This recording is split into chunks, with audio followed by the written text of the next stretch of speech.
Hello students, मैं doctor Gajendra पुरोहित। अगर आप CSIR नेट, IIT जेम और गेट एग्जाम की तैयारी कर रहे हैं तो यहां पे सबसे बड़ी जो प्रॉब्लम आती है वो MSQ में आती है, that is multiple select question. और जब भी मल्टीपल सेलेक्ट क्वेश्चन होते हैं तो वो पर्टिकुलर टॉपिक पे ज्यादातर पूछे जाते हैं। मैं वो सभी टॉपिक्स कवर करने की कोशिश करूंगा इस वाले चैनल पे कि जहां पर पार्ट सी के क्वेश्चन आ जाते हैं और स्टेटमेंट बेस्ड होते हैं और लगभग ऐसा लगता है कि यार सभी स्टेटमेंट करेक्ट है, बट वो स्टूडेंट गलत करके आ जाते हैं। और खास करके IIT जेम, CSIR नेट और गेट वाले स्टूडेंट्स को ये प्रॉब्लम होती है कि पार्ट सी वाले क्वेश्चन में हमें पता नहीं पड़ता है कौन कौन से ऑप्शन करेक्ट है और कौन कौन से गलत है। सो मैं particular topic wise part C के क्वेश्चन यहाँ पे डिस्कस करूंगा। तो सुन, बात करेंगे आज आइडम्पोटेंट मैट्रिक्स के बारे में। तो यार आइडम्पोटेंट मैट्रिक्स क्या होती है? अगर कोई भी हमारे पास स्क्वायर मैट्रिक्स है तो वो आइडम्पोटेंट मैट्रिक्स कहलाती है अगर ए स्क्वायर इज इक्वल टू यहाँ पे क्या आ जाए, सुन, ए हो जाए। अगर किसी भी मैट्रिक्स का हम स्क्वायर करें और वापस वो खुद मैट्रिक्स आ जाती है तो ऐसी मैट्रिक्स हमारे पास क्या कहलाती है? आइडम्पोटेंट मैट्रिक्स कहलाती है। फॉर एग्जांपल जैसे ये हमारे पास देखा है ए 1/2 1/2 1/2 1/2, या फिर अगर हमारे पास ए या 3x3 की मैट्रिक्स है तो ये 1/3 1/3 1/3 1/3 1/3 1/3 1/3। सो यार ये हमारे पास क्या होते हैं, सुन, आइडम्पोटेंट। जैसे अगर an है मतलब n ऑर्डर की मैट्रिक्स है तो 1/n इस टाइप के इसके पास एलिमेंट होते हैं। या फिर कोई नल मैट्रिक्स है तो वो भी आइडम्पोटेंट मैट्रिक्स हो सकती है, क्योंकि अगर हमारे पास मान लीजिए मैं 2x2 की नल मैट्रिक्स लूं, मान लीजिए अगर मैं 2x2 की नल मैट्रिक्स लूं, राइट, तो यार ये भी हमारे पास आइडम्पोटेंट मैट्रिक्स है। अगर मैं आइडेंटिटी मैट्रिक्स ले लूं तो यार ये भी हमारे पास आइडम्पोटेंट मैट्रिक्स होती है। तो ये ट्रिवियल एग्जांपल होते हैं। इसके अलावा बाकी जितने भी एग्जांपल्स होते हैं वो सब क्या होते हैं? नॉन ट्रिवियल एग्जांपल होते हैं, राइट। ये ट्रिवियल ही होता है कि हाँ ठीक है, आइडेंटिटी और नल मैट्रिक्स तो स्क्वायर करने पर बराबर ही आती है, राइट। तो यार इस टाइप की अगर जो मैट्रिक्स होती है वो हमारे पास अब इसमें बहुत सारे प्रॉपर्टीज होती है और उस प्रॉपर्टीज पे बेस्ड क्वेश्चन बन जाता है। जैसे मैं आपके सामने एग्जांपल देता हूं, जो आइडम्पोटेंट मैट्रिक्स होती है उसका जो डिटरमिनेंट होता है या तो 0 होता है या फिर 1 होता है। पर सुन, हमारे पास जो 1 होता है वो सिर्फ आइडेंटिटी मैट्रिक्स का होता है। आइडेंटिटी मैट्रिक्स के अलावा जितनी भी मैट्रिक्स आइडम्पोटेंट होती है उन सब का डिटरमिनेंट हमेशा क्या होता है? 0 होता है। अगर 0 डिटरमिनेंट होता है तो 0 उसकी 100% आइगन वैल्यूज होगी, मतलब उसकी रैंक जो होगी वो क्या होगी? जितना भी ऑर्डर उससे कम होती है। और नलिटी जो होगी वो 0 से यहाँ पे क्या होती है? बड़ी होती है। मतलब काफी सारी प्रॉपर्टीज यहाँ पे निकल आ जाती है। तो मैं आपको 1 बाय 1 प्रॉपर्टीज को लेकर डिस्कस करूंगा। जैसे हमारे पास फर्स्ट प्रॉपर्टी यहाँ पे ये होती है कि जो हमारे पास मैट्रिक्स आइडम्पोटेंट मैट्रिक्स होती है उसकी आइगन वैल्यू या तो 1 होती है या 0 होती है या दोनों होती है। जैसे मैं आपके सामने आइडेंटिटी मैट्रिक्स ले लूं तो उसकी हमारे पास जो आइगन वैल्यूज होगी वो क्या हो जाएगी? 1 1 हो जाएगी। अगर मैं आपके सामने नल मैट्रिक्स ले लूं तो उसकी आइगन वैल्यू सभी क्या हो जाएगी? 0 हो जाएगी। या फिर मैं जैसे 1/2 1/2 1/2 वाली मैट्रिक्स ले लूं तो उसकी आइगन वैल्यू 1 और 0 हो जाती है। तो इसमें भी बेस्ट क्वेश्चन आया हुआ है एग्जाम में, तो मैं बताऊंगा आपके रैंक ऑफ ए जो होता है वो हमेशा उसके ट्रेस के बराबर होता है। ये ध्यान देने की जरूरत है। जब भी हम यहाँ पे आइडम्पोटेंट मैट्रिक्स की बात करेंगे तो उसकी रैंक उसके ट्रेस के बराबर होती है।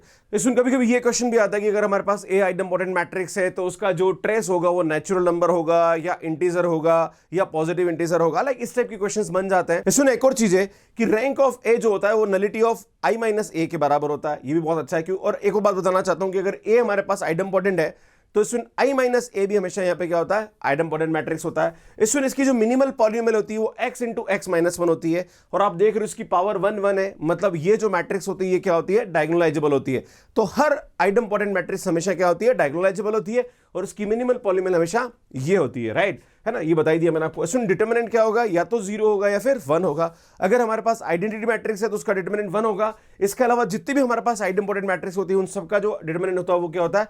0 होता है। इसमें एक और है कि अगर हमारे पास कोई भी मैट्रिक्स आइडम्पोटेंट है तो उसकी सभी पावर जो होती है वो भी क्या होती है? आइडम। जैसे मान लीजिए ये मैट्रिक्स आइडम्पोटेंट, अगर मैं बात करूं यहाँ पे a पावर 10 तो वो भी आइडम्पोटेंट होगी, राइट, वेरी इंपॉर्टेंट। इसमें अगर हमारे पास a + b आइडम्पोटेंट है, if and only if ab + ba is equal to 0, right. ये भी बहुत अच्छा कंसेप्ट है। या फिर हम लिख सकते हैं ab is equal to minus का b है ना। ये ध्यान देने की जरूरत है। अगर हमारे पास कोई भी मैट्रिक्स a आइडम्पोटेंट है तो सुन i - a भी हमेशा क्या होगी? आइडम्पोटेंट होगी। तो यार ये बड़ी इंपॉर्टेंट प्रॉपर्टीज और इन प्रॉपर्टीज पे बेस्ड एग्जाम में क्वेश्चन बने जो IIT जेम, CSIR नेट और गेट में आए हुए हैं, जो कि सी पार्ट के क्वेश्चंस बनते हैं। तो मैं आपको एक एक करके यहाँ पे डिस्कस करने वाला हूं। इसमें क्वेश्चन देखिए, यहाँ पे a is not equal to identity और ये n × n की मैट्रिक्स है और a² is equal to a दे रखा है ना। मतलब ये हमारे पास एक आइडम्पोटेंट मैट्रिक्स है। तो आपसे पूछा जा रहा है कि which of the following statement is true. इसमें हमारे पास ये बोला जा रहा है कि in - a का होल स्क्वायर in - a के बराबर होता है। मैंने आपको बताया था कि अगर हमारे पास अगर हमारे पास आइडम्पोटेंट है तो i - a भी यहाँ पे क्या होगी? आइडम्पोटेंट होगी। इसका मतलब ये होता है कि i - a का होल स्क्वायर किसके बराबर होगा? i - a के बराबर होगा। तो फर्स्ट प्रॉपर्टी हमारे पास यहाँ पे क्या हो जाएगी? ट्रू हो जाएगी। दूसरी मैंने बताया था कि कोई भी मैट्रिक्स अगर आइडेम्पोटेंट है तो उसकी रैंक ट्रेस के बराबर होती है, तो ये भी हमारे पास करेक्ट हो जाएगा। इसमें हमारे पास एक प्रॉपर्टी और होती है कि रैंक ऑफ ए जो होती है, अगर हमारे पास कोई भी ए आइडेम्पोटेंट मैट्रिक्स है तो नलिटी ऑफ आई माइनस ए के बराबर होता है। तो स्टूडेंट यहां पे रैंक दे रखा, अगर मैं इसकी जगह नलिटी ऑफ आई माइनस ए रख दूं और ये रख दूं, ये हमारे पास रैंक ऑफ आई माइनस है, तो हम जानते हैं बाय सिल्वेस्टर थ्योरम इसकी वैल्यू n के बराबर होती है। तो ये स्टेटमेंट हमारे पास यहां पे क्या हो जाएगा, ट्रू हो जाएगा। इसलिए बोल रहा है कि eigenvalue of A are each equal to 1।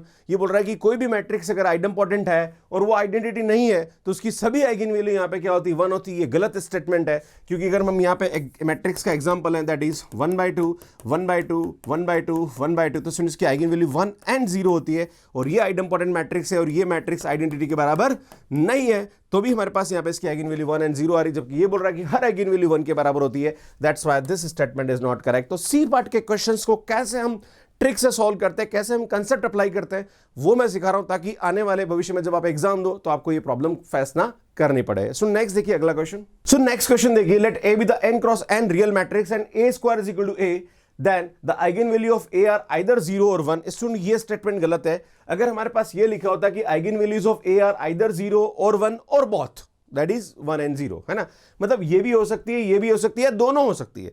पर स्टूडेंट यहां पे दोनों नहीं बोला, यहां पे सिर्फ बोला है कि 0 और 1, या तो सभी आइगन वैल्यू 0 होगी या सभी आइगन वैल्यू 1 होगी, है ना, विच is not right. So that's why this statement is not correct. So student अगर हम यहां पे एक एग्जांपल लें कि मान लीजिए हमने एक मैट्रिक्स ली 1/2 1/2 1/2 एंड 1/2, हम जानते हैं कि इसकी आइगन वैल्यू 1 and 0 दोनों ही होगी, है ना, जबकि यहां बोला कि या तो 0 होगी या फिर 1 होगी, which is not correct. So that's why this statement is incorrect. ये बोल रहा है कि A is a diagonal matrix with diagonal 0 and 1। ये बोल रहा है कि अगर ए मैट्रिक्स आइडेम्पोटेंट है तो वो हमारे पास एक डायगोनल मैट्रिक्स होगी और उसके एलिमेंट 0 और 1 होंगे। भाई साहब ये एग्जांपल ले लो, इसमें डायगोनल कहां आ रहा है, यहाँ पे 0 1 डायगोनल नहीं आ रहा, फिर भी आइडेम्पोटेंट है। That's why this statement is not correct. Rank of A trace of A के बराबर होता है, ये करेक्ट है ना, क्योंकि इसकी जो रैंक आएगी वो 1 आएगी और इसका ट्रेस भी 1 आएगा, राइट। इसमें बात करें next statement, rank of I minus A is equal to trace of I minus A. Yes it is correct. अगर हमारे पास कोई भी मैट्रिक्स आइडेम्पोटेंट है तो मैंने बोला था कि आई माइनस ए भी आइडेम्पोटेंट होगी, और अगर ये आइडेम्पोटेंट होगी तो इसकी जो रैंक होगी वो हमारे पास इसके ट्रेस के बराबर होती है ना। तो ये स्टेटमेंट हमारे पास यहाँ पे क्या आ जाएगा,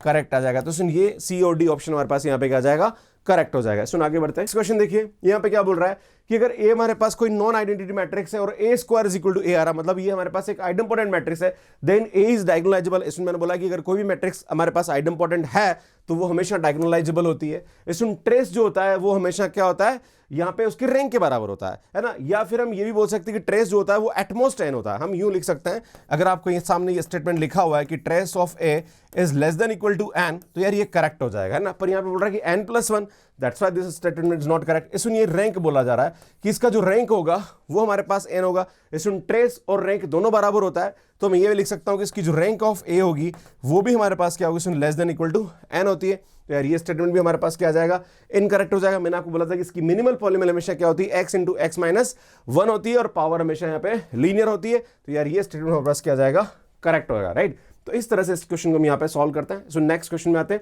यार ये क्वेश्चन आपको मैं कमेंट बॉक्स के लिए दे रहा हूं, यहाँ पे A B and A plus B ये तीनों हमारे पास आइडेम्पोटेंट मैट्रिक्स है, तो इन चारों में से कौन सा स्टेटमेंट यहाँ पे सही होगा और इसको क्वेश्चन को सॉल्व करने में आपको कितना टाइम लगा, प्लीज कमेंट करके जरूर बताइए। और ये सी पार्ट की जो सीरीज है, मैं सीरियसली बोल रहा हूं, काफी सारे स्टूडेंट के फीडबैक के बाद मैंने स्टार्ट करी है। प्लीज इसको सपोर्ट जरूर करिए और शेयर जरूर करते रहिए, ताकि ऐसी और भी सीरीज में आपके सामने लेके आता रहूं। और सुन लास्ट में मेरी प्लेलिस्ट आप देख सकते हैं। और सुन मैंने भी एटॉक स्टार्ट करा, जहां पर जो स्टूडेंट्स ने एग्जाम दिया और क्रैक किया उनके फीडबैक्स में ले रहा हूं, और वो फीडबैक्स आप यहां जाके देख सकते हैं। सुन यहां जाके मेरे चैनल को सब्सक्राइब कर सकते हैं और यहां जाके आप मुझे इंस्टाग्राम पे फॉलो कर सकते हैं। Thank you so much watching me. Like करिए, शेयर करिए और चैनल को जरूर सब्सक्राइब करिए और इसका आंसर कमेंट बॉक्स में जरूर दीजिए। धन्यवाद।